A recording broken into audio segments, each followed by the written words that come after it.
What is going on, everybody? Jason here, Alpha MKE Athletics. I'm going to show you a little bit of my bodybuilding day, I guess you call it. So I'm following the cube method.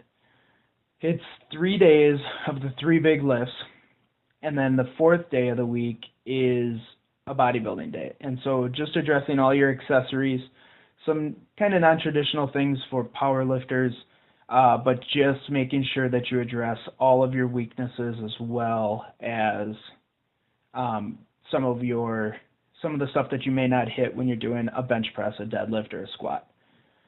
So here you see just some standing shoulder press. I like to do it standing, little more core activation. Right there is 200 pounds, so nothing fancy. It's sets of 4. Here's some push press. So a little more explosive, a little more nervous system. Just trying to get comfortable with that weight, and talk to any big bench presser, and they tell you that shoulders is a gigantic part of their training. So if you take a look at like Ed Cohn, one of the gigantic bench pressers, the originator of powerlifting, this guy's the godfather. His seated shoulder press was just nuts, and that was a part of his training. So granted, I'm not doing a seated shoulder press here, but I do like to add some volume. I came from an athletic background, you can tell by the Alpha MKE Athletics. So I train a lot of athletes, and so I'm not going to do a seated shoulder press typically with them, even though I want to develop their pressing motion. So I'm going to do something with a little bit of leg drive and finish and stabilization at the top. So here you see 2 1/4 for 10, and I'm really just trying to burn myself out here. And 10 was about all I had that day. I've done 10 in the past with a push jerk. That one was a push press. So here I'm going to try to work on work capacity. And yeah, I'm kipping, whatever. I'm 210 pounds, and I'm doing chest to bar, sets of 10, and then I'm going to finish them with some chin rows or some face pulls. This one's a big one for posterior shoulder development.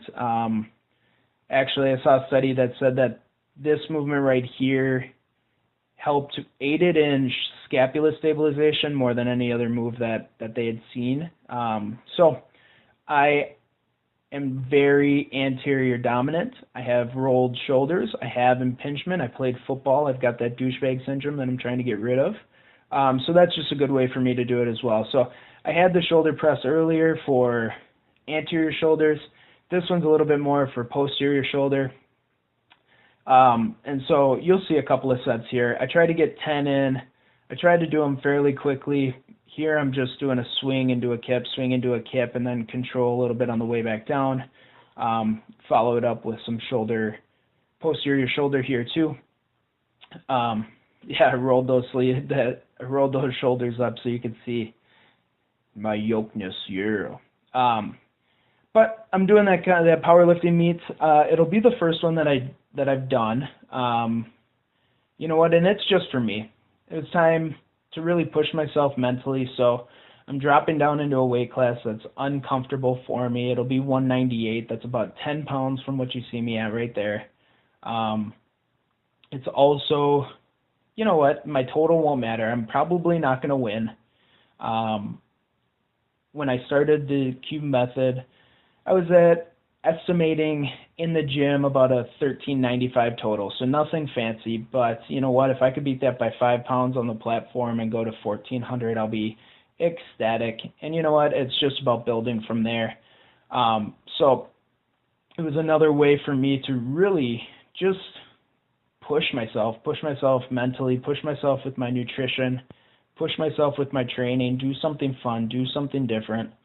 So that it kept it fresh, kept my interest.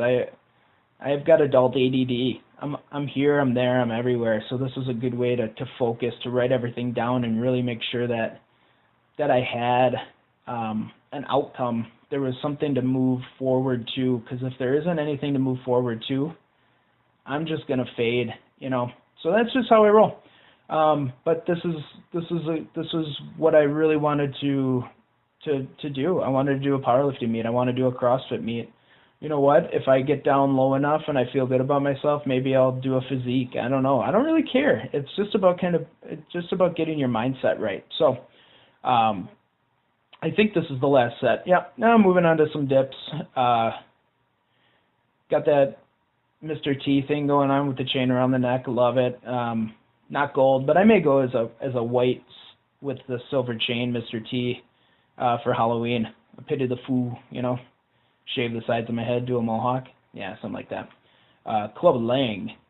But this one's, I'm showing you a set of 12, and then I do a second. This is actually my second set. I do a third set where I drop set it. So from here, I'll do another set of like 16. I'm really working on volume today. Do a set of 16, and from there, I'll take that chain off and I'll drop down for another set of 4. I didn't actually have the video on that one. And I'm sorry for the washed out video, but sometimes with that big window that you guys saw when I was doing those pull-ups, it's tough to capture solid light video here, but you'll see. Here's just another work capacity, cardio, lungs, just really getting tons of repetitions in. So I do this Tabata style, except I do 25 seconds on, 10 seconds off, 25 seconds of the ropes, 10 seconds of push-ups, which is about 10 push-ups, and then I pop back up and I do it all over again. So if you like what you see, click that like button for me, please. Subscribe to the video, to my YouTube channel. That would be fantastic. Alpha MKE Athletics. Stay fit, stay healthy, live the dream, live the lifestyle. Peace.